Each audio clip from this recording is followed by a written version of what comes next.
नमस्कार। सुनो कहानी के एपिसोड 18 में आपका स्वागत है। एक लंबे अंतराल के बाद आपसे जुड़ रही हूँ, पर लाई हूँ एक अनोखी कहानी। ये कहानी न तो किसी रानी की है, न महारानी की, पर यदि मैं कहूँ कि इस कहानी का सानी न तो भारत के इतिहास में है, न ही विश्व के इतिहास में, तो गलत ना होगा।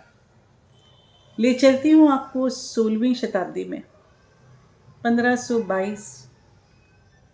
मेवाड़ के महाराणा सांगा, जिनके शरीर के 80 घाव इस बात के द्योतक हैं कि युद्ध भूमि में उन्होंने किसी दुश्मन को सफल नहीं होने दिया, पर उनका जीवन ही युद्धों में कटा।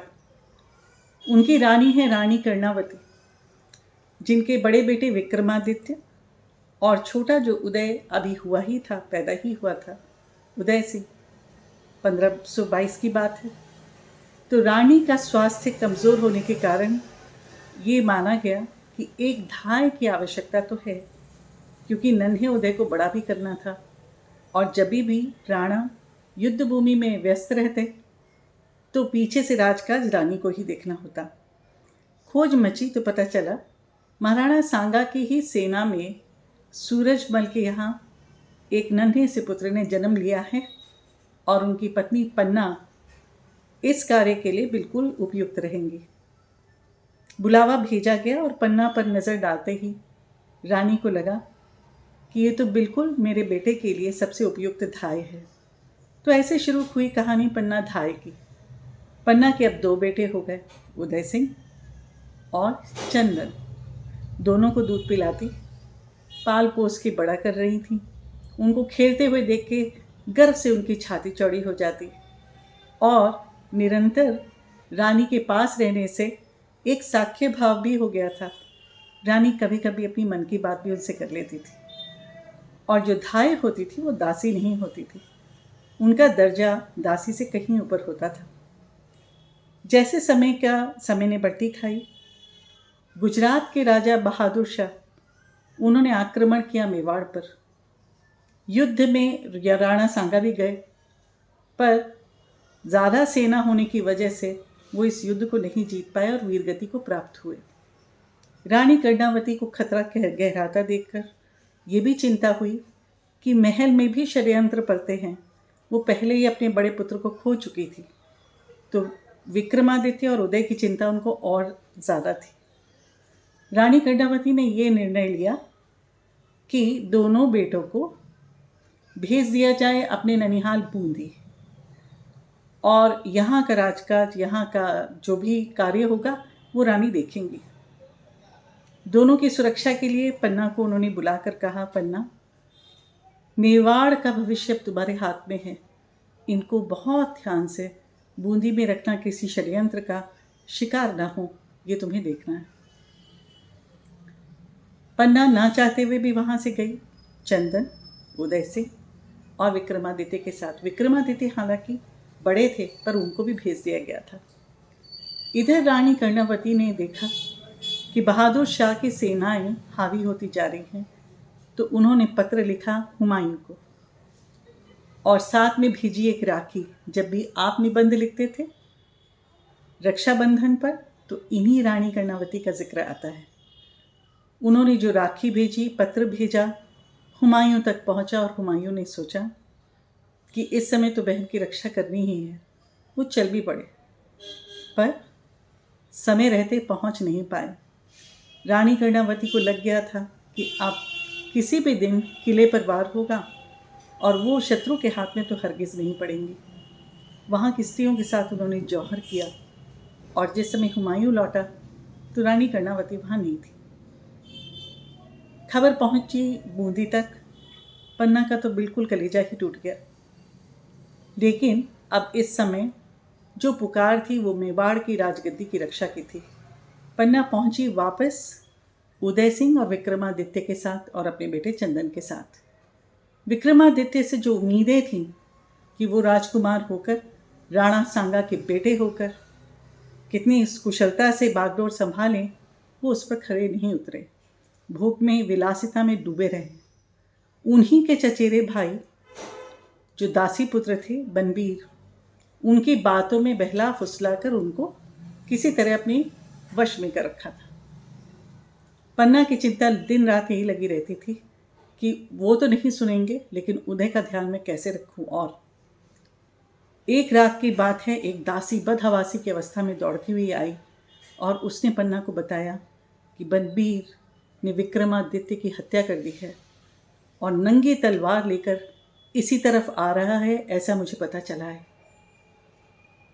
पन्ना को काटो तो खून नहीं। उसने आप देखा ना ताव, जो बांस की टोकरी में रसोई का कूड़ा बाहर जाता था, उस बांस की टोकरी के अंदर उदय सिंह को कहा, चुपचाप लेट जाओ बेटा। उदय सिंह ने प्रश्न भी पूछा तो उसने कहा, आज सवाल पूछने का समय नहीं है, जो मैं कर रही हूँ मुझे करने दो।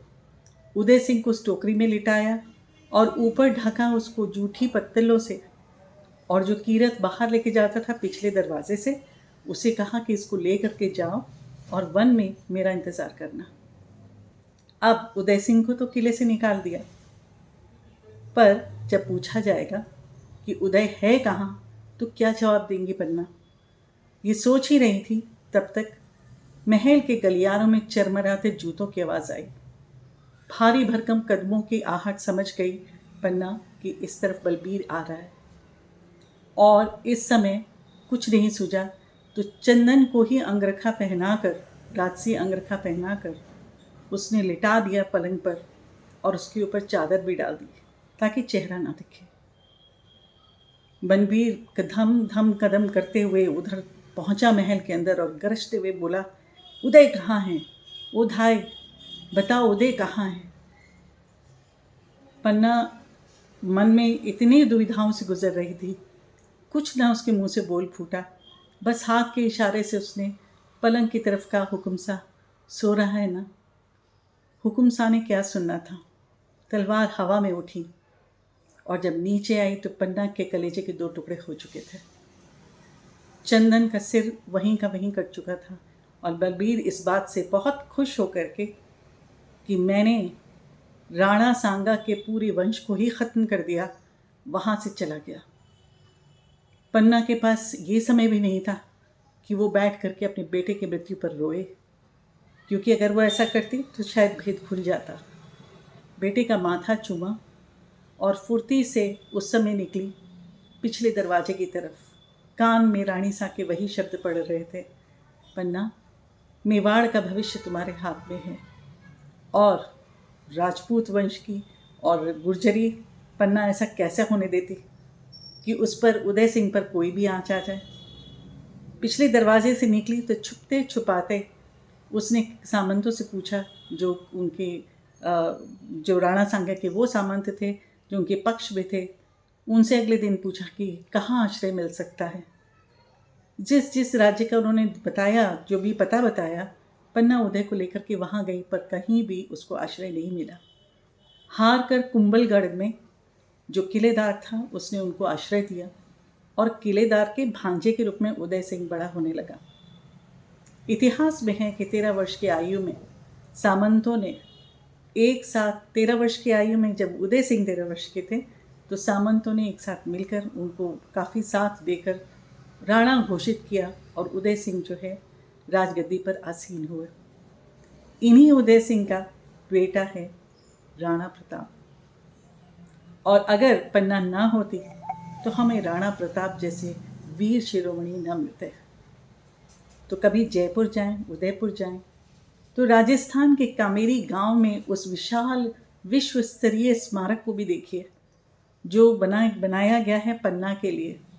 एक विशाल मूर्ति, एक माँ की, जिसके दोनों हाथों में एक तरफ है उदय और एक तरफ है चंदन, और उनके बलिदान की पूरी कहानी कितने सुंदर तरीके से उकेरी गई है, आप कभी सोच भी नहीं सकते। पन्ना धाय का नाम इतिहास में हमेशा अमर रहेगा, किंतु माँ की जो एक कलेजे की, माँ के कलेजे की जो एक पीड़ा होती है, वो पन्ना के दिल में हमेशा आती रही होगी। हर माँ ये समझ सकती है। पर उन्होंने मेवाड़ की रक्षा के लिए, मेवाड़ के भविष्य के लिए अपना सब कुछ बलिदान कर दिया। अगर कहानी अच्छी लगे तो अपने परिवार में भी सबको सुनाइएगा। बहुत धन्यवाद।